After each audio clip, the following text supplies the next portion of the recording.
कोल्हापूर महानगरपालिकेचा परिवहन उपक्रम आणि अखिल भारतीय ग्राहक पंचायत यांच्या संयुक्त विद्यमानं आज रथसप्तमीनिमित्त प्रवासी दिन साजरा करण्यात आला. यावेळी अखिल भारतीय ग्राहक पंचायतीचे प्रांत सदस्य प्रसाद बुरांडे यांच्या हस्ते केएमटी बसचं पूजन करून प्रवाशांना गुलाब पुष्प आणि तिळगुळ वाटप करण्यात आलं. अधिकाधिक नागरिकांनी केएमटी बसचा प्रवास करण्याचं आवाहन यावेळी ग्राहक पंचायतीच्या वतीनं करण्यात आलं.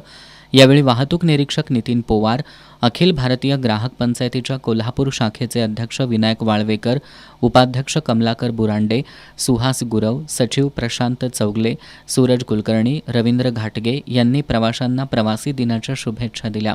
या कार्यक्रमाला रणधीर मोरे, राजू सूर्यवंशी, नितीन पोवार, संजय इनामदार, प्रदीप मेहतर, दिनेश सोमण, सुनील पाटील, अरुण घाटगे, संतोष शिणगारे, तौफिक भालदार, हेमंत हेडाऊ, मारुती पोवार, विवेक साठे यांच्यासह केएमटीच्या सर्व विभागांकडील कर्मचारी आणि प्रवासी मोठ्या संख्येनं उपस्थित होते.